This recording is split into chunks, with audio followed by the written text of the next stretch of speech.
Hello and welcome to the Pinfall. We are well into WrestleMania week, and NXT was asked to stand and deliver a two-night takeover, and that's exactly what they did, delivering a brilliant card of 10 matches over 2 nights. On today's pod, we look back at these matches and what the repercussions are for NXT going forward. My name is Wilbs, and I'm joined as always by Barnsey and Jordan. You right, lads? Yeah, very good. Yeah, very well, Wilbs. How are you? Good. Yep, all ready for this pod. And we're going to start with night one of Stand and Deliver. The very first match on the card was Pete Dunne defeating Kushida in a very good opening match when he hit the bitter end for the pinfall. Did you enjoy this opener? Yeah, this was the great opener to be dubbed the greatest technician in NXT. Yeah, just a great, solid match. I love the sort of work in the body parts on this and the manipulation Pete Dunne does on joints and those fingers. It just looks, every time he grabs those fingers, it just makes me cringe. And yeah, he's just a phenomenal talent. And this greatest technician of NXT sort of dub title was great because it sort of opens him up for a good few matches now, leading on from this with Thatcher, Ciampa, and others who are just technically great in a ring. So yeah, great opener for Stand and Deliver. Yeah, I also love this match.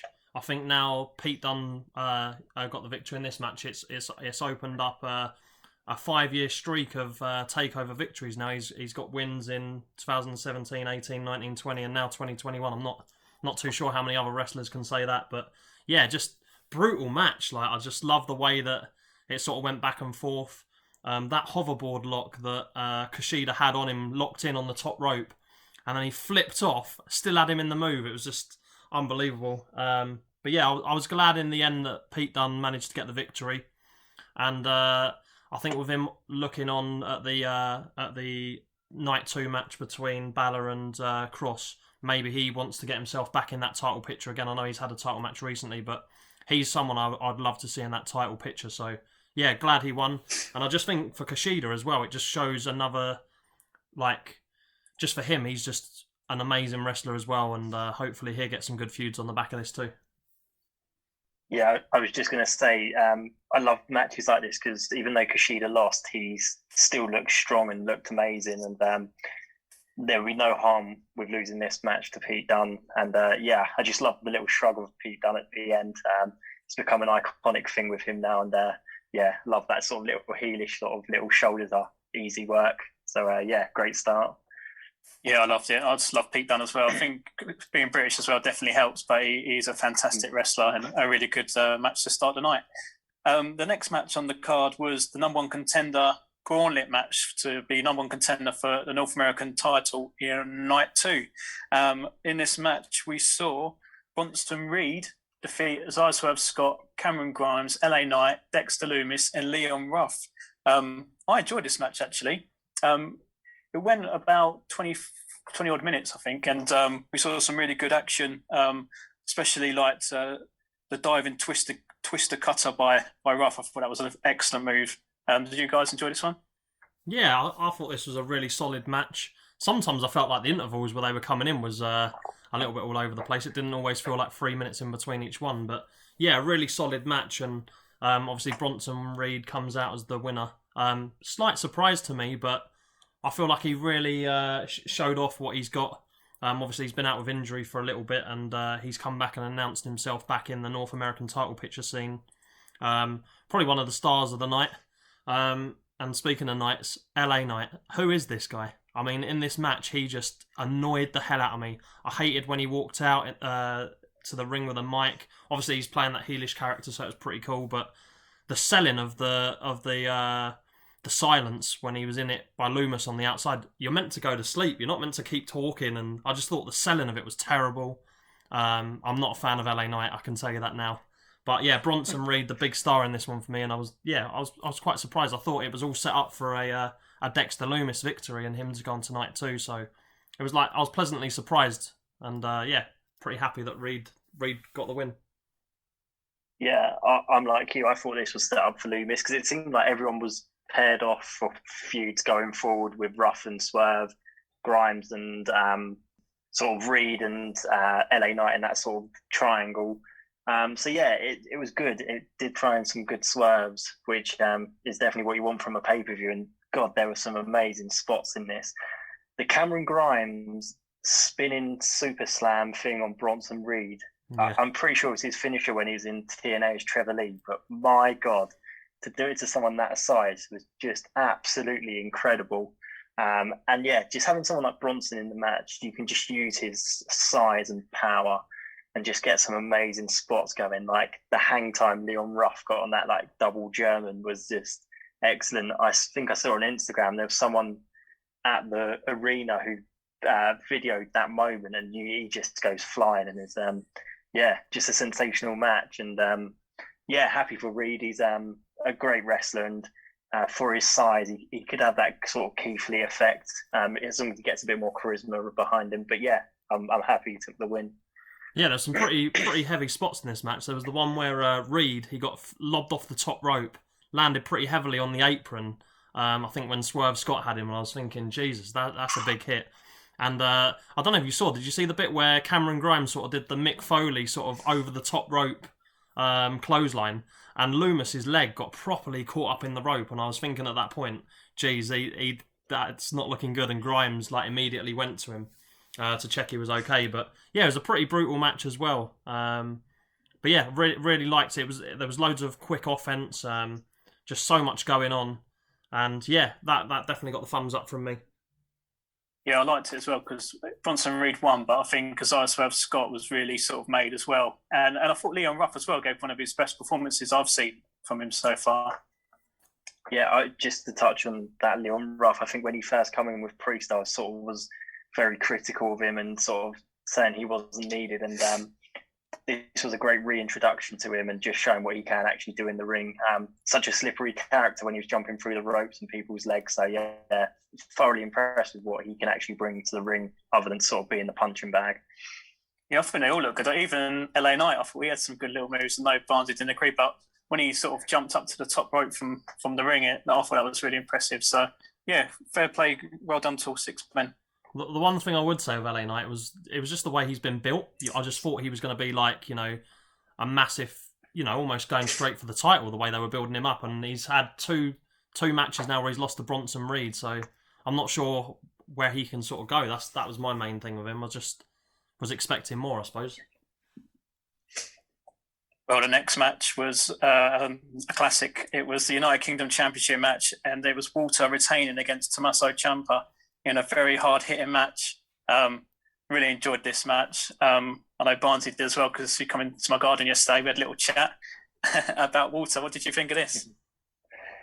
Yeah, and the chops that can be heard around the world. I'm a massive Walter fan as well.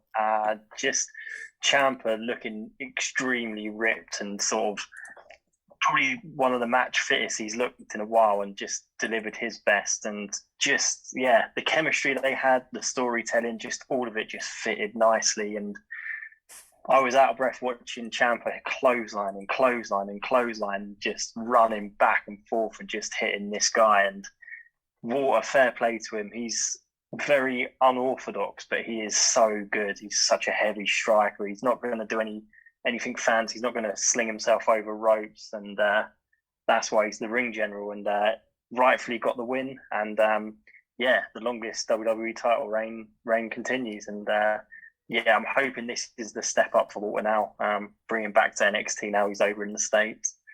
Yeah, I mean, I've not seen too much of Walter, so I loved it. I thought it was so good. It's like you just don't expect him to, like with the size he is, to be able to display some of the ring craft that he's got. I think him and Bronson Reed are almost in the same bracket. Like he's just so agile for such a big guy too. But I saw some crazy stats for this. Like I don't think there's been a 2-year champion in WWE since the 1980s. And I also saw that if he holds the belt until, I think it was the 23rd of June, which obviously is a date we're all looking forward to because we're going to be potentially allowed out after lockdown. But if he holds the belt until then, he's held it for 50% of the entire history of the UK title. So I was thinking, he's just unbeatable. He's never lost a one-on-one match. I think he's only ever lost in tag team. So yeah, you can see why he's just built so strongly. Them chops like you mentioned. And what I actually really liked was the finish. The finish was with a chop. It adds that little bit of realism to it. Like, that is just going to absolutely destroy you in real life. So to finish with that move, I thought it was quite apt to the match. Yeah, we saw how good his chops were because he chopped the part of the announce table in half, didn't he? At one stage. But yeah, Walter, like, he's not gripped or anything like that. Like, compared to, say, like Ciampa, he's like not going to these sort of physiques, but he's so good in the ring, and I think it just shows. It doesn't matter the sort of what you look like, how big or small you are. You can always deliver in the ring if you've got the skills. And I believe, as of time of this recording, he defeated Rampage Brown yesterday, so stays United Kingdom champion. And yeah, I don't know how long that reign will go. But Barnes, you go back and watch him just dismantle Tyler Bate and Pete Dunne. Just absolutely outrageous. A great introduction to him, and it's mad that that's like 2 years ago now. Yeah, I think that was another thing Wilbs was telling me in his garden yesterday when we were having a quick chat. Among a few other things, is I just love his aggressive nature, like the way he pins. Like, he had Tommaso Ciampa up at one point, and he's literally got his whole weight. He's off the floor. He's pinning him. He's on the top rope, and he's not just trying to choke the guy. He's literally got his whole body weight on him, and it looks so real what he does. But obviously, he isn't actually hurting him. But it looks so impressive, and I mean, he sort of gives us all hope with his body physique. Well, I think he's one of these that, because of the pandemic and being in Europe, really hampered him, because I believe he was part of the Survivor Series team of NXT. So WWE were pretty hot on him, which is a great thing. So he's always one of those guys. If you ever went to the main roster, you'd be a bit worried about what they would do to him or what character they may give him. So it's a shame the pandemic coming, because he could be a lot further along in his career than where he currently is. But yeah, I just want him on NXT now. There's a good amount of mouth-watering matches he can have now.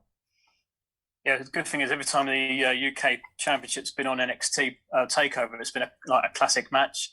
And just to Barnsley as well, I was saying to him about when it was that NXT Takeover New York when Walter won the title against Dunne, and that's a quality match. So if anyone hasn't seen that, definitely go and see that. Okay, the next match was for the vacant NXT Tag Team Championships. We saw MSK defeat the Grizzled Young Veterans and Legado del Fantasma in a very good triple threat match. Yeah, this match was excellent. What Legado del Fantasma brought along with MSK was just that sort of high risk, high moves and spots. And it's great when you don't have a match card full of spot fest and then you get one with it, because you like to see all the different variations of wrestling. And with the Grizzled Young Veterans as well being sort of the hard, heavy hitters, just it all mixed amazingly. And massive hats off to Legado del Fantasma, because they've sort of been Escobar's henchmen, so you don't see too much of them in the ring. So this was a great introduction to what they actually can do in a ring. And there was some outrageous spots by him. I think there was one where one jumped off the top turnbuckle, one threw the rope onto everyone, and just a amazing match. And again, MSK, WWE seem high on them. They're sort of like the new Hardy Boys, sort of coming into this.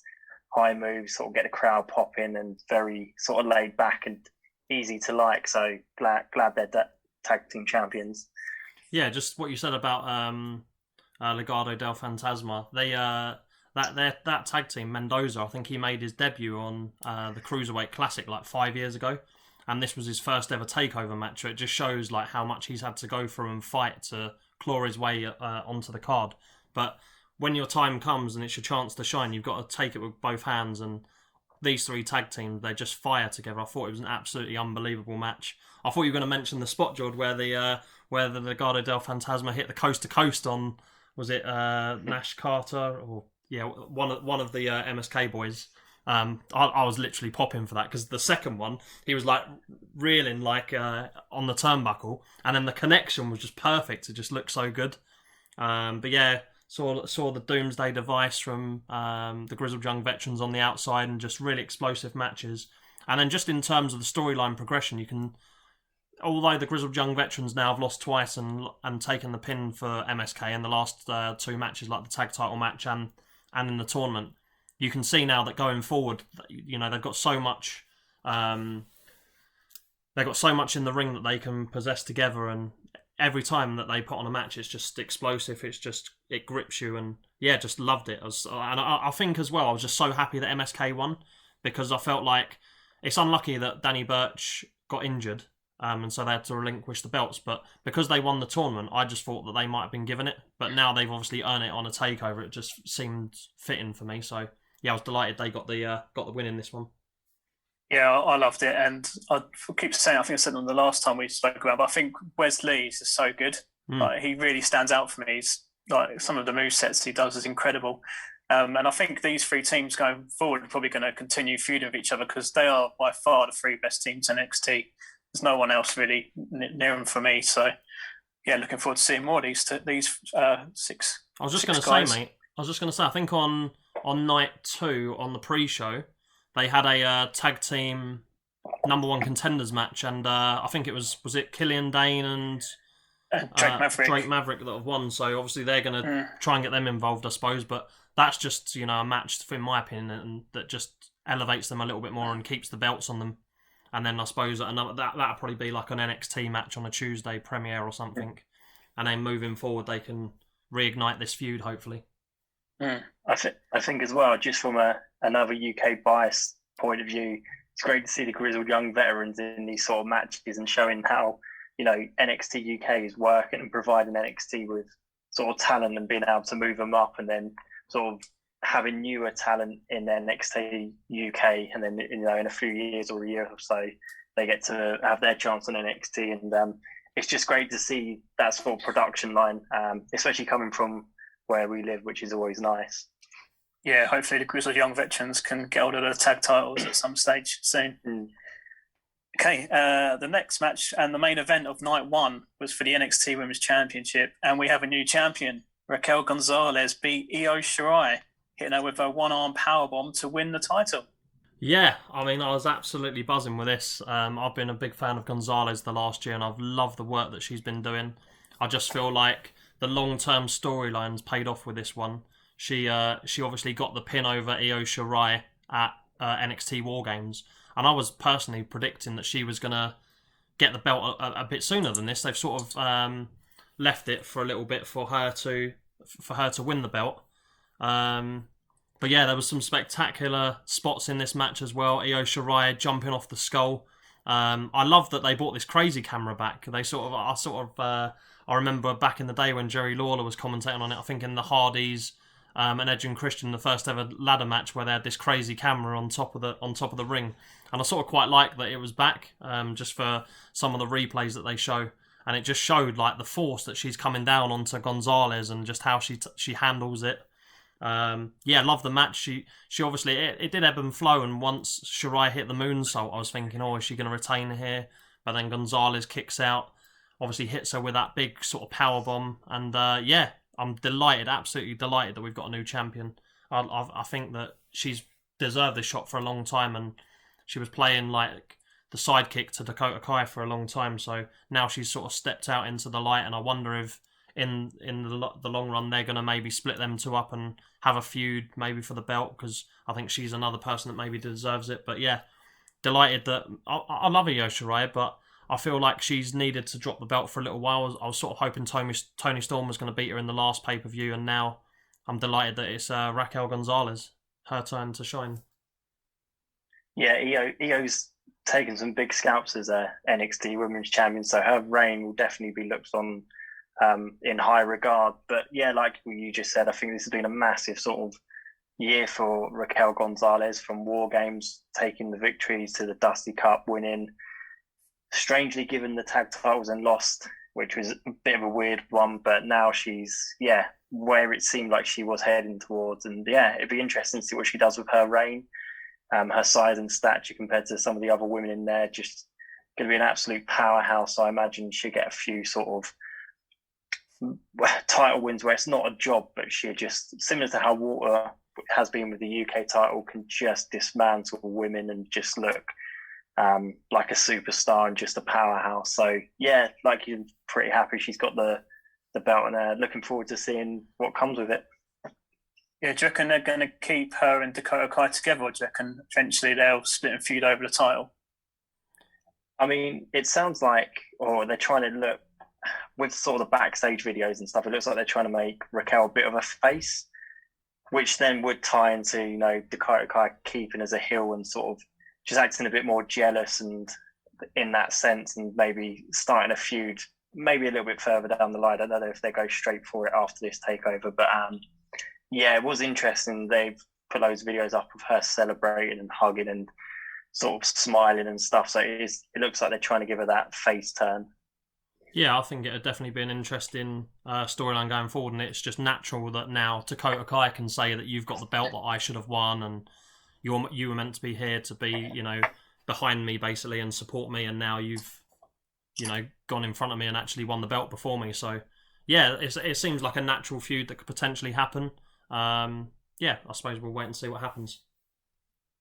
Yeah, looking forward to seeing what happens with Raquel Gonzalez. Okay, we're just going to take a quick 2-minute break and we'll be back for night 2. Okay, night 2 started with the Cruiserweight Unification ladder match. This saw Santos Escobar beat Jordan Devlin to win the Cruiserweight Championship. Did you enjoy this one?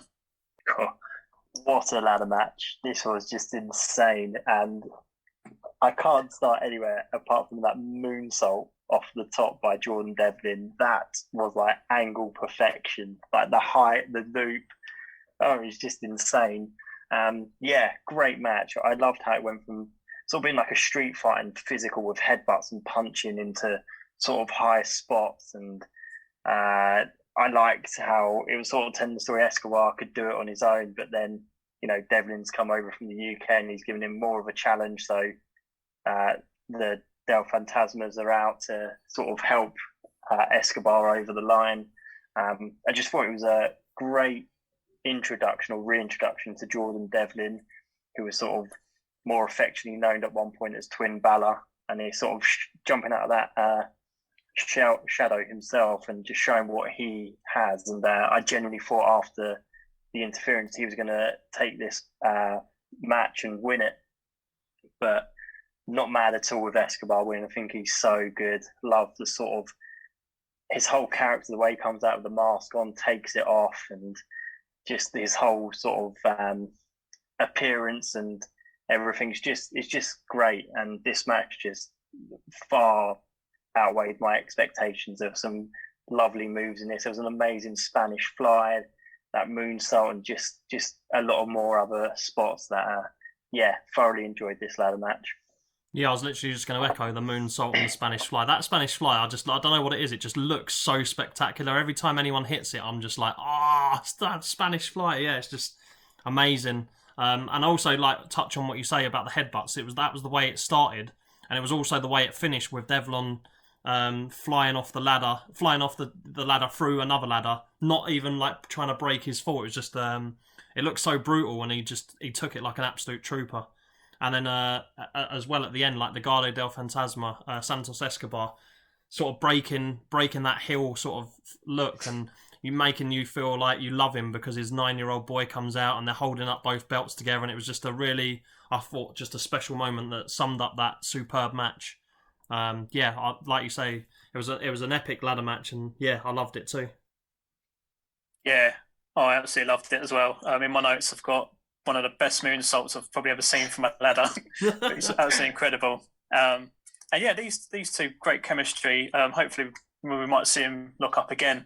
Hopefully they sort of build on the Cruiserweight division now, because they've got a champion in Santos Escobar who's so good, and it'd be good if they can sort of just make the division bigger and even better, really. Yeah, but that moonsault as well, when he took that final step to the very top of it, I was well nervous. Oh my God, what's he trying here? And then, the perfection that followed it was just outrageous. But like you just said, the Cruiserweight division now just needs plumping up, because I feel Escobar is more than ready to go for either the North American or NXT title now. I feel like he is so ready to move on, and it's nice to see there's an understudy like Devlin who could take on the title. But get more of them up. They deliver such good matches, and because they are sort of stuck to YouTube or the network, you don't see too much 205 live. So get them on, showcase them, and just really show what they can do. Yeah, I was going to say, it does feel like it was a real big showcase for the Cruiserweight belt, because I think it's the first time in WWE history that the Cruiserweight belt's been defended in a ladder match. And when you automatically think of Cruiserweights and how like they can get around the ring really easily and they're just so agile and, you know, they can display such great show-stopping moves, it's a surprise that we haven't really seen a ladder match before. So hopefully now they've showcased what can be done. We get more of them in the future. Not every pay-per-view, obviously, but, you know, just more moving forward. I think they touched on it as well with Escobar. I think he's definitely the longest WWE reigning Cruiserweight champion, but they touched on, I think, Mysterio's WCW days. I don't know if he's quite beaten it yet or he's coming up to it. So I imagine if he hasn't beaten it, they're going to give him that just sort of as a reward. And it's sort of like rebuilding and rebranding the Cruiserweight as WWE's own and not sort of looking back at the WCW and really implementing it to NXT now. Okay, the next match was for the first time on NXT Takeover was the NXT Women's Tag Team titles. We saw Ember Moon and Shotzi Blackheart beat Candice LeRae and Indy Hartwell to retain their Women's Tag Team Championships. Yeah, fairly innocuous start to this match. I sort of felt like it was just sort of coasting along, not too much really happening, and then it sort of all come to life when the four of them were on the top rope and they had that spot where there was like a suplex powerbomb where they all basically were impacted by that move.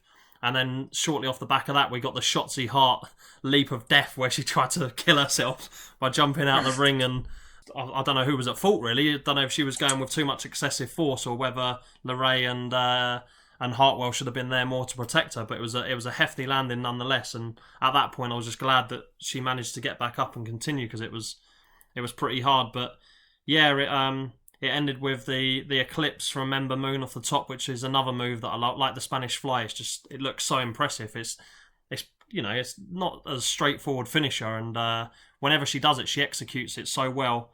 And then you had the intimate tag behind, and she goes on, and Shotzi Blackheart hits the senton to retain the belt. So yeah, I was fairly pleased that they won. I think this was probably one of the most predictable matches of the night, maybe the only predictable match of the night for me.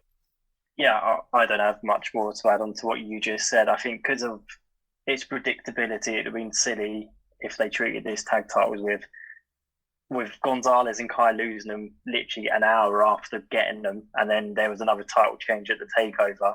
So yeah, for that reason and sort of the predictability, I wasn't as into this match as I was the other ones, but it was a good match still. It was like, you know, started with the heels beating down on one and then the face comes in and turns it around. So yeah, good tag team match. It's more interesting now to see what other women tags there are in NXT and what they can help build towards really prestiging out this new title. Yeah, I agree. They need to sort of build this division now because there's not too many women's tag teams in NXT, but they've got enough good women to sort of build some teams up. And yeah, just to touch on what Barnsley said as well, I think the Eclipse, I don't just think it's the best women's finisher. I think it's probably one of the best finishers in all of WWE. I think it's so good and so impressive, that one. The next match was for the North American Championship. We saw Johnny Gargano defeat Bronson Reed, who, like we said earlier, won the Gauntlet match. And this was a really good match as well. I know you really enjoyed it, Barnsley. Yeah, this was one I just didn't expect, really. I just thought that I thought that Reed could have actually won the match. Obviously, Gargano does go on and retain, and he makes sure of it with them one final beat DDTs at the end, which were again really impressive. But there was points in the match where I was like, "Come on, Reed!" I really like got behind him when he was. I think he hit a tsunami at one point that just about missed. And then he went for a moonsault. I mean, this guy should not be even looking at doing a moonsault, and to attempt it and nearly hit Gargano obviously would have been game over. But yeah, he's just so agile. I was just so impressed. I just thought that the two together, I think Gargano's just an absolute legend. He absolutely built Reed as a superstar in this match. And even though Reed's lost, for me, he's coming out as like a big winner and someone that I can see feuding with Gargano moving forward. There was just so many amazing combinations, and yeah, Austin Theory got involved a little bit as well. It's just keeping that heel character going for Gargano. But yeah, unreal match. I think this was one of my favourite of the whole 2 nights. Yeah, this is why he's Johnny Takeover, because when Takeovers come, he could honestly be in there with a bottle of anti-bac and make it look like Roman Reigns. He's just outrageous. And I love the sort of chemistry of this match with the big man, little man, just using Reed's size and sort of escaping misses like the moonsault we touched upon, like getting out of the way of it. And yeah, just making Reed look like an absolute star. And you can see where Reed gets his inspiration from sort of Vader and Bam Bam Bigelow with those big men high moves. And yeah, just an incredible match. You could see Gargano took the punishment, and it wasn't the unrealistic, oh, he's just going to beat down Reed and then beat him. It was like Reed had to miss him to hurt himself, and then he'd take advantage of it. And yeah, just a fantastic match. And when Reed won the Gauntlet, I really didn't think he was going to. I really thought it was built for Lumis Gargano, but this match just delivered beyond expectations, and that's what Takeover is all about. Yeah, when you said that's why he's called Johnny Takeover, I think this was his 16th consecutive Takeover appearance. And yeah, just his methodical approach of attacking the ribs, like you say, capitalising on mistakes that Reed made, and just being an absolute unbelievable wrestler. He just tells the story so well. Becoming more and more of a fan of Gargano, if that's even possible. Every time I see him in the ring, he's just a special talent. And yeah, whoever he's in the ring with, like you say, he just makes it look like a star and elevates them. So I think whoever wants, maybe we need to get LA Knight in there so I can change my opinion of him. I've always self-dubbed Gargano the NXT Daniel Bryan, because I think if he ever went up and he especially as a face could have the crowd behind him and just could do what Daniel Bryan's done and have that sort of career. So he's just world class. Yeah, I love Johnny Gargano. He was such a good babyface, but I really love his heel work at the moment. I love the way. I just think they're brilliant. They're a real highlight on NXT for me. So long may that continue, really. We had a double main event on night 2. The very first main event was for the NXT Championship, and we saw Karrion Kross defeat Finn Balor to win at the NXT Championship. How do you feel about this title change? For me, I was absolutely buzzing for this match. I thought the build-up and the promo leading into the match was just absolutely unreal, and it just made me feel like this was just big time going into it. It just felt like two massive stars. Both of similar stories. Obviously, Balor held the Universal title after winning it at SummerSlam for a night, had his shoulder injury, had come out with the X across it like the mark scar to show his battle scars from previous encounters, and then obviously Kross won the NXT title, but then had to relinquish the next episode on NXT again with a similar injury. So it felt like it had some sort of backstory to it. And yeah, I was just Kross is unbeaten in singles competition. I think he's only lost one match where he was tagging with Balor in the build up to this match. So he obviously was going into it in red hot form. And although he's unbeaten and he's a really talented wrestler, I feel like this was his best match and of coming of age. He managed to sell so much of Balor's moves, and yeah, he come out victorious. I mean, when Balor hit the coup de grace, I was like, was he going to win? And then all of a sudden, he's not only just kicking out of it, he's putting him in the choke.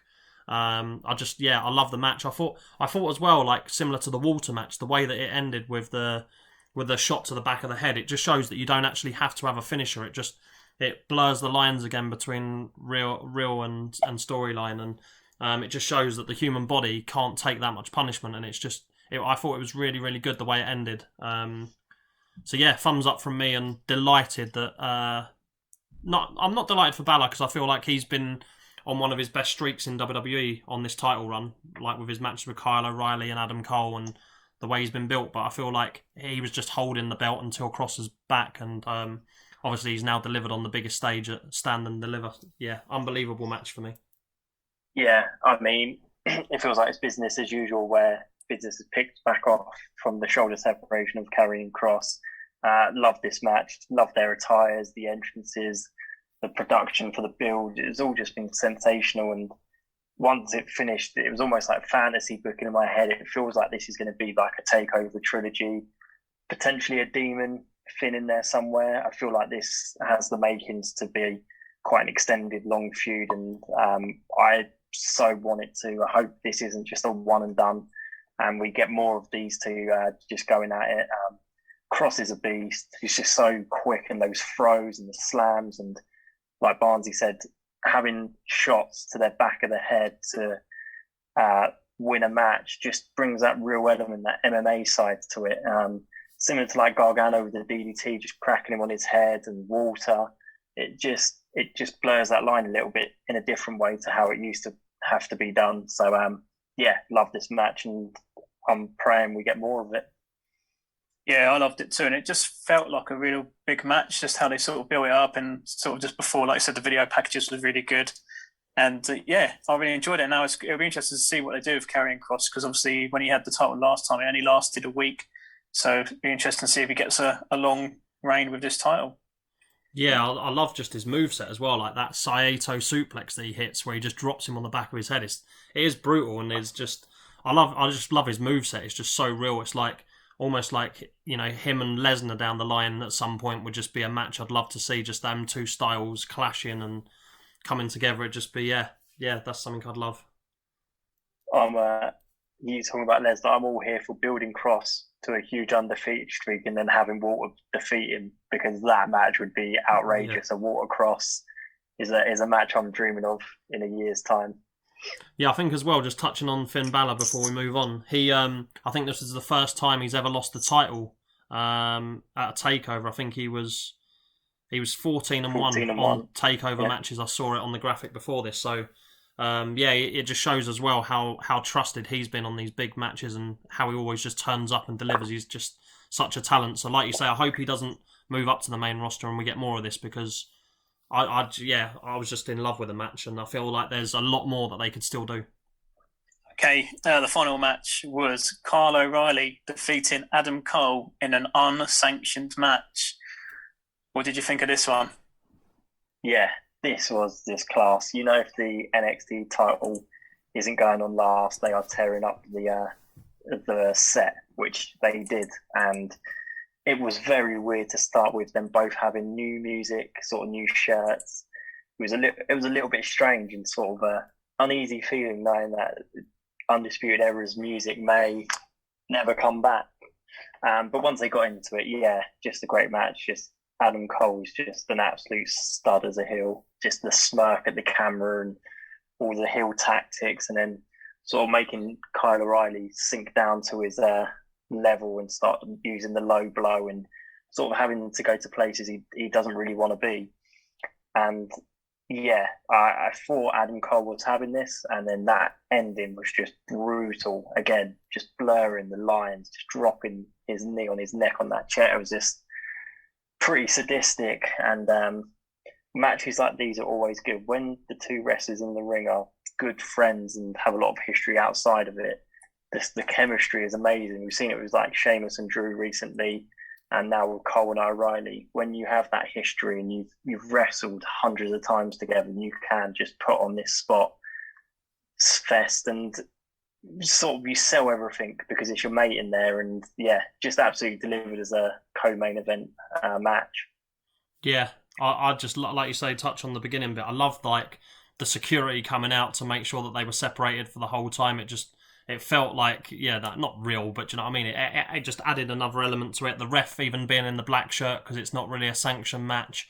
It was all just little subtle things that added to what was, for me, a match that just went on slightly too long, but an unbelievable war. Like, fair play to both of them. Some of the way they both just left at the end, like obviously Cole leaving in the stretch obviously was planned, but O'Reilly's back being absolutely torn to pieces from going through the entrance ramp.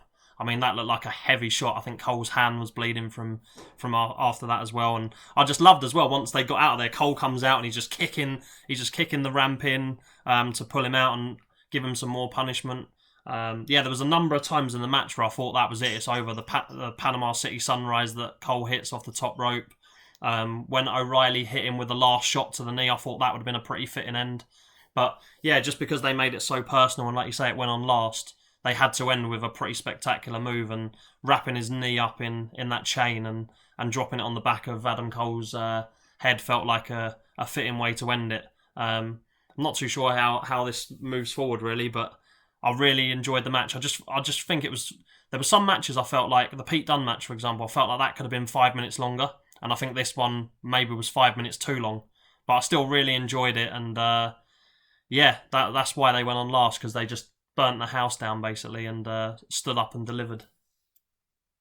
Yeah, I pretty much going to agree with what you just said. I thought it was a good match. I just thought it was too long. It was over 40 minutes, and yeah, you said maybe 5 minutes less. I'll maybe think maybe 10 or 15 minutes, but they had a lot to cram in, and it was a good match. I just felt like it would have maybe been better if it was shorter. Just seemed to go on maybe a little bit too long. But yeah, really good match. So obviously we've sort of covered all the matches now. Who can you see anyone potentially getting called up? Because obviously we've got WrestleMania on the weekend, and if call-ups happen, it usually tends to be after a takeover and then a WrestleMania. Yeah, if I had to say, I feel like Cole's certain to go up. I don't think he loses that match if he's not going up. And he's sort of paving the way essentially for O'Reilly, making him look like a main eventer, and this has sort of paid his dues, and up he comes. And then the other one would be, I think Io now comes up after that NXT run. She's beaten some high-profile main roster talent already, and Raw is desperately out for a new female superstar. And then lastly is a sort of 50-50, maybe Tommaso Ciampa after that injury. I don't know how many more years he's got. Does he have aspirations to go up and have one good run at a heavyweight title, or just a good Mania match? He's my maybe after sort of, again, paying dues for Walter. But other than that, I think the card will relatively stay the same. Yeah, they're the three people that actually I'd written down. I think especially someone like Io Shirai, who's, like you say, she's beaten pretty much everyone in NXT. And there's just a massive gap on Raw at the moment without Becky Lynch, with Charlotte Flair not being around. When Asuka was out for a bit, Raw just feels like it needs a little bit more of star power. So if she was to come up, I think that would be great. And they were obviously showing on NXT a couple of the new stars that they've got coming in on the women's side. So you feel like they're rolling the dice a little bit, and they've got some new stars to make. I think who's the Chinese girl that you said could be the breakout star? Will, she's, I think, someone. Xia Li's could be someone who's going to challenge Gonzalez soon. Obviously, you've still got Dakota Kai, and there's loads of others down there. So Io Shirai, I think, out of all of them, feels like the natural fit for me to come up. But like we've harped on about for months, you're probably getting bored of hearing it. We just want Adam Cole on the main roster. So if he's had to take a defeat to go up, then I'm all for that too. Yeah, I totally agree. I think Io Shirai 100% has to go up. You said she would do well on Raw. I think even SmackDown as well would be sort of calling out. I think just the main roster in general is shouting out for more big female stars. So Io Shirai for me, it's got to be like a shoo-in to get called up. And I know you guys said you didn't want to see it, but I do. I think Finn Balor could be on the way back up. I think he's done the job now. He's put Karrion Kross over. Karrion Kross looks like a star, like a proper champ. Finn Balor's done the job, and I think he could easily come up to the main roster now. I'd love to see Finn Balor up, but I don't know if it's a personal thing where he likes being on NXT. If he came up, I'd love it, but he would have to come up and know he's going to be sort of booked high up, because I'd hate to see him get sort of lost in the pack to the other sort of NXT guys that we love. So if he did come up, great. But I just think for him, it seems like a personal decision to be back on the yellow brand. Yeah, I just wonder what more he can do on there. But obviously, it's great. It's great to see him. He always comes up with really good matches, but you don't want to get him stale down there. I think he's hot at the moment. Get him back up. But yeah, we'll see what happens. Like you said, there could be more matches with Karrion Kross, and it wouldn't be the worst thing we've ever seen. So, right, looking back on the card, then, what was your favourite match over the two nights? Cool. I think for me, I'll go with one that I would, before looking at the 10 matches, would never have said this, and I'll say Johnny Gargano against Bronson Reed for me.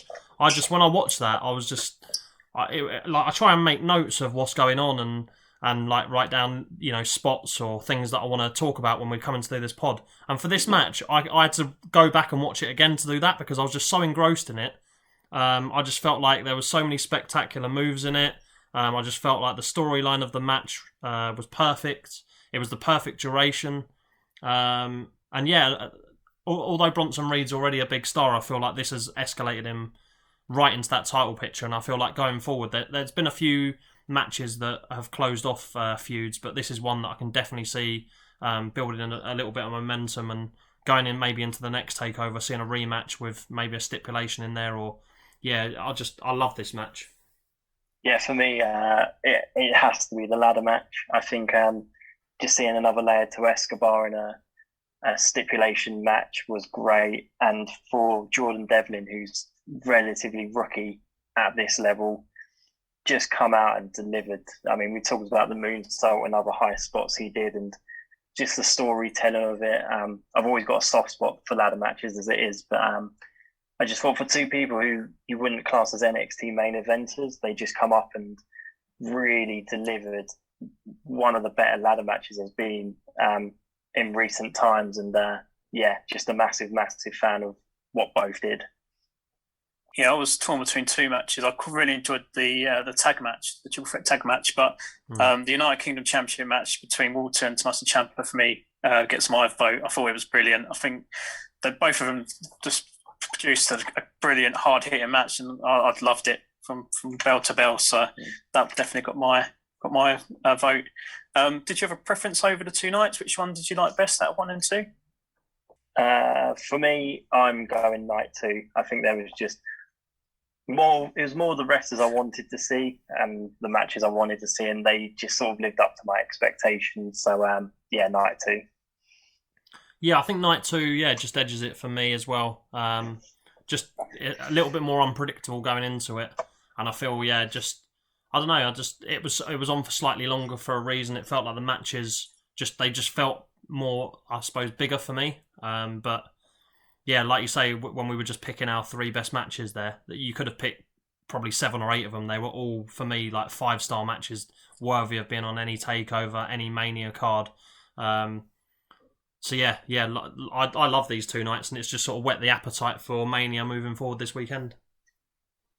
I just have to say, night one wasn't going to get it for me just because they kept doing the stupid picture-to-picture break, and if you watched it on the network, all you got was no commentary and just like a picture, and it was just really winding me up. And thankfully, night 2, we had none of that. So it's very rare to criticise anything on a takeover, but that did sort of wind me up a little bit. In the UK here, we had it on BT Sport over both nights, which was quite a surprise. I thought we was only going to get the first night on BT Sport, so it was good they covered both and put one for us, which is good. So there we go. As we record this, it's Friday, so we've done the Hall of Fame.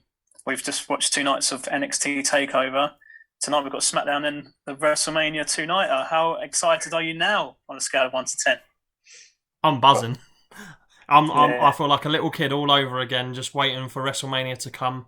I'm actually off work for a couple of weeks, so I've got time to just watch it, enjoy it, and yeah, just revel in it, because Mania season only happens once a year, and for any wrestling fan, personally anyway, this is the week you want to watch. So yeah, the dream one day I think is to be able to go out there and be involved in it for a good 10 nights. So let's see if that can happen one day. But yeah, I'm just like a kid in a candy shop now. Not the best build, but now it's here, I'm still just as excited as I would be for any other Mania, and I just hope it delivers, because NXT certainly has. My sleep is halved and my coffee intake is doubled. My body's crippled, but my mind is absolutely buzzing. And yeah, roll on this weekend. Did you have that written down? No, that just comes to my head. Thought it was going to be the start of an Eminem song. Yeah, I'm just a very good promo guy. Well, we hope you've enjoyed listening to our NXT Takeover review show. If you've just sort of stumbled across us, we are at the Pinfall Pod. We've done lots of podcasts, and this week we recorded a preview show of WrestleMania. So please do check out the preview show if you haven't done already. We give our predictions for all the matches which are scheduled for Saturday and Sunday. Also, just to whet your appetite as well, we've got some rewind shows as well. We look back at some old WrestleManias, so please also feel free to check them out. Also, give us a follow on Twitter if you haven't. Leave us a little rating if you can.